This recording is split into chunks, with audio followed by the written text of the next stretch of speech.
आज हम लोग निर्देशांक ज्यामिति का जो ऑब्जेक्टिव क्वेश्चन चल रहा था, पार्ट 1 को मैंने बता दिया था। आज पार्ट 2 का जो ऑब्जेक्टिव है, आज मैं जितने ऑब्जेक्टिव देख रहे हैं सारे ऑब्जेक्टिव पर आज हम लोग डिस्कस करेंगे और बताएंगे कि इसका आंसर क्या होता है। तो सारे बच्चे से निवेदन है कि आप शांतिपूर्वक एक एक ऑब्जेक्टिव को देखें और इसी टाइप पे क्वेश्चन आपके एग्जाम में पूछता है। तो कल मैंने जो पार्ट 1 का जो बतलाया था कुछ ऑब्जेक्टिव, थोड़ा उसके बारे में आज 2 मिनट डिस्कस कर लेते हैं और फिर हम लोग इस टाइप पे क्वेश्चन पे चलेंगे। तो कल मैंने बताया था एक फिगर के माध्यम से, इसमें मैंने बताया था कि एग्जाम में पूछता है कि प्रथम चतुर्थ है कि द्वितीय है कि तृतीय या चतुर्थ, इस टाइप का क्वेश्चन पूछता है कि किस चतुर्थांश में, प्रथम में है या द्वितीय में है या तृतीय में है या चतुर्थ में है। तो हमने इस फिगर के माध्यम से कल मैंने बताया था और बहुत सारे कमेंट भी आया था कि सर हम लोग को बिल्कुल तरह से समझ में आ गया है। तो एक बात जो इस बच्चे को छूट गया था तो उसको फिर से आज हम बता देते हैं। जैसे कल मैंने बताया था यहाँ x, यहाँ x1, यहाँ करेंगे y और यहाँ करेंगे y1। तो देखिए ध्यान से, हमेशा याद करें सब्जी फिगर के माध्यम से, अगर यहाँ पावर कुछ भी नहीं लगा हो तो प्लस कर देना, यहां भी कुछ पावर नहीं है तो प्लस, अगर दोनों प्लस प्लस है तो ये प्रथम हो जाएगा। ये क्या हो जाएगा? प्रथम चतुर्थांश। यहां पे देखिए हमेशा कल बताया था कि पहले x वाले को लेना है, पहले y नहीं, पहले x वाले को लेना है। और देखिए कि ये क्या लगा है, 1 लगा है, पावर लगा है तो माइनस, अब इसमें पावर लगा है नहीं लगा है तो प्लस, पावर लगा है तो माइनस और नहीं लगा है तो प्लस। तो प्लस और माइनस तो ये हो जाएगा द्वितीय। क्या हो जाएगा? द्वितीय। उसके बाद इसमें आइए, तो आप जानबे करते हैं कि पहले तो इसको लिया था x वाले को, तो इस क्या चीज में है, माइनस में पावर लगा है तो माइनस, और पावर यहां भी लगा हुआ है तो ये क्या हो जाएगा? माइनस। अगर दोनों माइनस है तो ये क्या हो जाएगा?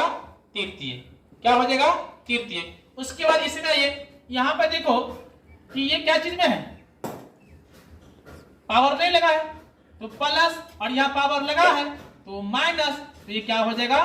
चतुर्थ हो जाएगा। क्या हो जाएगा? चतुर्थ। एक बार समझ में, तो कल मैंने आपको बताया था और सारे बच्चे को कमेंट भी आया था कि सर हम लोग अच्छी तरह से इसको समझ में आ गए।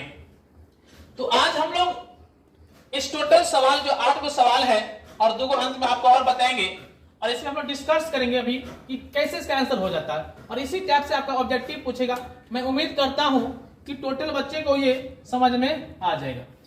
ठीक है, ध्यान से। जैसे पहला सवाल, ये पहला सवाल को देखिए, कह रहा है बिंदु -4 और 7 में भुज का मान क्या होगा। भुज का मान, और 2 में क्या पूछा है कि कोटि का मान। कभी भुज पूछता है कभी कोटि पूछता है और दोनों में से एगो पूछवे करता है। तो सबसे पहले हम लोग जान लेते हैं कि निर्देशांक बराबर, निर्देशांक बराबर जो होता है वो आपका होता है भुज कोमा कोटि। भुज कोमा कोटि। निर्देशांक बराबर क्या होता है? भुज कोमा कोटि। तो पूछे निर्देशांक बराबर तो भुज कोमा कोटि। तो देखिए पहले क्या है? भुज है और बाद में क्या है? कोटि है। तो इस टाइप क्वेश्चन पूछ दिया कि बिंदु -4,7 में भुज का मान क्या होगा। तो पहले ये देखिए, तो पहले क्या है? भुज, उसके बाद क्या है? कोटि। तो अगर भुज के मान पूछ रहा है तो यहाँ पे आप देखिए, तो ये पहला क्या हो जाएगा? भुज। ये क्या हो जाएगा? भुज। तो भुज का मान क्या हो जाएगा? 4। और पूछता, इसे पूछ दिया कि बिंदु 5,10 में कोटि का मान क्या होगा। तो पहले का भुज और दूसरा क्या होता है? कोटि। तो ये इसमें ये कोटि का मान और भुज पूछ रहा था, ये भुज का मान। फिर से एक बात देखिए, सवाल पूछा कि बिंदु -4,7 में भुज का मान क्या होगा। तो हम लोग जानते हैं कि निर्देशांक में पहला भुज होता है, दूसरा कोटि होता है। तो देखिए पहला से क्या पूछ रहा है? भुज पूछ रहा है। तो पहला क्या होगा? भुज का मान कितना? -4। अब ये नहीं करना कि सर ये माइनस में है या प्लस में, कुछ में रहे, पहले पूर्णांक कुछ में रहे। तो आपको ये प्रथम जो हो जाएगा ये भुज का मान और दूसरा हो जाएगा कोटि का मान। तो क्या समझ में आ गया? दूसरा देखिए, इसका मान पूछ रहा है कोटि का, तो ये क्या होता है? भुज। तो ये क्या हो जाएगा? कोटि। तो इसका आंसर हो जाएगा ये क्या? 10। ये समझ में आ गया। उसके बाद यहां पर देखिए सवाल में, तीसरा सवाल में कह रहा है कि बिंदु 6,-5 में x का नियामक क्या होगा। x का नियामक हमेशा याद करना सर कि आपने पढ़ा है चैप्टर में, जब पढ़ते थे सर जी तो यहाँ x और ये होता था y। जब आपने विभाजन की फार्मूला में जब आते थे तो अमूर का होता था x और अमूर का होता था y। इस साइड के जब इस साइड होता था x और ये होता था y, तो अमूर का x का नियामक और उधर होता है y का नियामक। ये किसका होगा? x का नियामक, x का नियामक होता है और ये हो जाएगा आपका y का नियामक।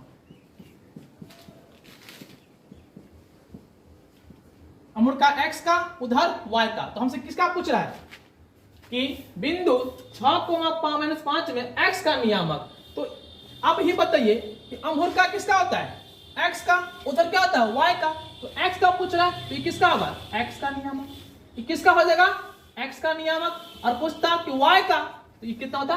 -5 होता y का नियामक। इसी में देखिए दिए भी हम क्वेश्चन भी दे दिए कि बिंदु 7,10 में y का नियामक। तो अमूर का होता है x का, उधर होता है y का। तो ये किसका नियामक हो जाएगा? y का नियामक 10 हो जाएगा। कितना हो जाएगा? 10।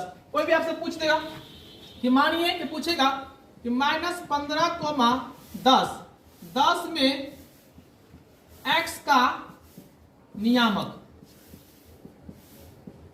x का नियामक। तो हम जानते हैं कि अमूर का होता है x वाला, उधर होता है y का। तो आपका ऑप्शन में लिखा रहेगा -15, उसमें टिक मार दीजिएगा। इसे पूछता कि y का नियामक, y का, तो अमूर का होता है y, तो इसका कितना होता है सर? 10 हो जाता है। तो समझ में आपको आ गया। फिर से एक बार देखिए, पूछता x का नियामक, तो अमूर का वाला x, और पूछे y का, तो अमूर का वाला y। इसे होते हैं कि अमूर का भुज, अमूर का कोटि। तो आपके ध्यान सुनिए, पूछ भी सकता है आपके एग्जाम में कि भुज को क्या कहता है? तो x का नियामक।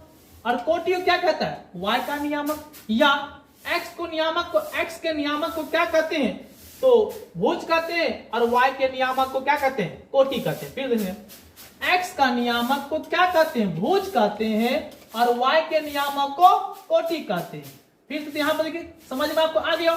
सवाल नंबर 5 को देखिए, कह रहा है y अक्ष पर भुज का मान क्या होता है? y अक्ष पर भुज का मान क्या होता है? देखिए आप हम इसके माध्यम से समझते हैं। कह रहा है कि y अक्ष पर किसका मान पूछ रहा है? भुज का मान पूछ रहा है। तो बताइए y अक्ष पर भुज का मान क्या होता है? 5 में कह रहा था कि y अक्ष पर भुज का मान क्या होता है। लेकिन इन दोनों को समझने से पहले इसको समझिए और उसके बाद आपको ये अपने समझ में आ जाएगा। मुझे लिखने में थोड़ा दिक्कत हुआ है। लिखा यहाँ पर कि x अक्ष पर किसी बिंदु का निर्देशांक कितना होता है। ये क्वेश्चन, x अक्ष पर किसी बिंदु का निर्देशांक कितना होता है। तो हम लोग जानते हैं कि x अक्ष पर किसी बिंदु का निर्देशांक जो होता है वो x, 0 होता है। याद पाना है कि x अक्ष पर तो पूछेगा कि x अक्ष पर किसी बिंदु का निर्देशांक कितना होता है। तो x, 0 होता है। कितना होता है? तो यहां पर हम लोग कर भी सकते हैं कि x, 0। तो पूछेगा x अक्ष पर किसी बिंदु का निर्देशांक कितना होता है। तो x, 0। यहां पूछेगा कि इसी में कि y अक्ष पर किसी बिंदु का निर्देशांक, यहां पर y कर दीजिए, y अक्ष पर किसी बिंदु का निर्देशांक कितना होता है। तो 0, y होता है। ऑब्जेक्टिव पूछ में करता है कि x अक्ष पर किसी बिंदु का निर्देशांक कितना होता है। तो x, 0। पूछता कि y अक्ष पर किसी बिंदु का निर्देशांक कितना होता है। तो 0, y। समझ में आ गया। आप जब जाओगे निर्देशांक ज्यामिति में तो कहो न कहो जितना मैं बताया हूं इस टाइप के क्वेश्चन आपको पूछवे करेगा। आप उल्टा के चाहे जो भी मॉडल सेट हो आप उल्टा के देखिएगा ये मिलता है कि नहीं मिलता है। अगर आप इसको सीख लेते हैं तो मैं विश्वास करता हूं कि एक भी निर्देशांक ज्यामिति क्वेश्चन आपसे बाहर नहीं जाएगा। तो मैंने अब इस पर डिस्कस करवाता हूं। यहाँ पे देखिए, यहाँ जो लिखा था कि y अक्ष पर भुज का मान, तो अब ये मैंने बताया हूं कि y अक्ष पर y अक्ष पर किसी बिंदु का निशान कितना होता है, तो 0, y। और आपसे मैं पूछूंगा भी कि बताओ बाबू इसमें भुज का मान क्या होगा और कोटि का मान क्या होगा। तो मैंने आपको पहले बताया था कि अमूर का होता है भुज का मान और वो होता है कोटि का मान। तो किसका पूछा है, y अक्ष पर भुज का मान, तो y अक्ष का निशान कितना होता है, तो 0, y। और किसका पूछ रहा है, भुज का। ये किसका हो जाएगा मान, भुज का मान कितना हो जाएगा, 0 हो जाएगा। क्या हो जाएगा, 0 हो जाएगा। समझ में आ गया। इसी में पूछ दिया है कि x अक्ष पर कोटि का मान क्या होता है, x अक्ष पर कोटि का मान। तो पहले हम ये जानते हैं कि x अक्ष पर किसी बिंदु का निर्देशांक कितना होता है, x, 0 होता है, x, 0। आपसे क्या पूछा कि x अक्ष पर कोटि का मान। तो बताए भाई साहब ये तो भुज होता है, ये क्या होता है, भुज। और ये क्या होता है, कोटि। आपसे क्या पूछा है, x अक्ष पर कोटि का मान, तो कोटि कितना, तो 0। तो x अक्ष पर कोटि का मान कितना होता है, 0 होता है। और पूछा y अक्ष पर भुज का मान क्या होगा, तो 0। अगर मान लो सपोज दैट इसी में पूछ देता कि y अक्ष पर कोटि का मान, y अक्ष पर कोटि का मान। तो फिर अब फिगर पढ़िए कि y अक्ष पर किसी बिंदु का निशान कितना होता है, तो 0, y। अब क्या पूछा कि y अक्ष पर कोटि का मान, तो कोटि ना पूछ रहा है, तो ये तो भुज होता है। ये क्या होता है, भुज। और कोटि कहता है y, तो y अक्ष पर कोटि का मान y ही होता है। और पूछता भुज का मान, तो करेंगे 0। समझ में आ गया, किसी को दिक्कत नहीं है। तो हमको लगता है पूरी सवाल को मैंने बता दिया। 1, 2, 3, 4, 5, 6, 7 और 8, यही 8 क्वेश्चन में से ये पार्ट 2 में 8 क्वेश्चन है। और इसको आप लोग जिस टैब को मैंने बताया हूं उस टैब को एक बार आप लोग घर पे जाइए, प्रैक्टिस करिए और देखिए। जहां भी दिक्कत हो तो मुझे फिर कहिएगा कि सर हमको यहाँ पे दिक्कत है। लेकिन मैं उम्मीद करता हूं कि अगर आपने समझ में आपको आ गया होगा तो आपको दिक्कत कहीं नहीं होगा।